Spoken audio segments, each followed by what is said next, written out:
కూటమి ప్రభుత్వం అధికారంలోకి రాకముందు యువగళం పాదయాత్రలో మా లోకేష్ రెడ్ బుక్ అంటూ హంగామా చేసి ఇప్పుడు అధికారంలోకి వచ్చిన తరువాత రెడ్ బుక్ రాజ్యాంగాన్ని నడుపుతున్నారనే వైఎస్ఆర్సీపీ నేతలైతే ఆరోపిస్తున్నారు.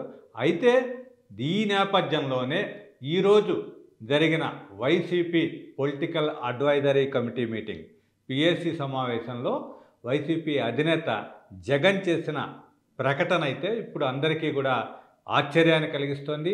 అది ఒక చర్చనీయాంశంగా మారింది. ఇక్కడ కూటమి ప్రభుత్వం వైసీపీ నేతలను కార్యకర్తలను వేధిస్తోంది అని ఆరోపిస్తున్న జగన్ దానికోసం వాటిని నోట్ చేయటం కోసం మొబైల్ యాప్ని తీసుకొస్తున్నట్లుగా ప్రకటించారు. అంటే రెడ్ బుక్కి పోటీగా వైసీపీ మొబైల్ యాప్ రానుందని అయితే స్పష్టంగా తెలుస్తోంది. కొద్ది రోజుల్లోనే ఈ మొబైల్ యాప్ను ప్రారంభిస్తామని జగన్ ప్రకటించారు. దాంట్లో ఎవరైనా సరే తెలుగుదేశం పార్టీ వాళ్ళు కానీ కూటమి కానీ ప్రభుత్వం నుంచి వేధింపులకి గురైన వాళ్ళంతా కూడా ఆధారాలను కూడా యాప్లో అప్లోడ్ చేయాలి.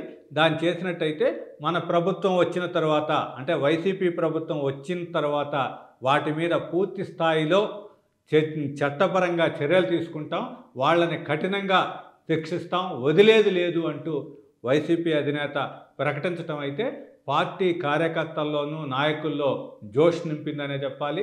అంటే ఒక రకంగా లోకేష్ రెడ్ బుక్లో పేర్లు రాసుకుంటే ఇప్పుడు యాప్ ద్వారా దాన్ని అంటే ఆధునిక టెక్నాలజీలో యాప్ ద్వారా మొత్తం ఆధారాలతో సహా మీరు ఇవ్వండి, మన ప్రభుత్వం వచ్చిన తర్వాత దాన్ని అంటే రెడ్ బుక్ రాజ్యాంగం కాస్త యాప్ రాజ్యాంగాన్ని నడపడానికైతే జగన్ సిద్ధమయ్యారని అయితే చెప్పొచ్చు.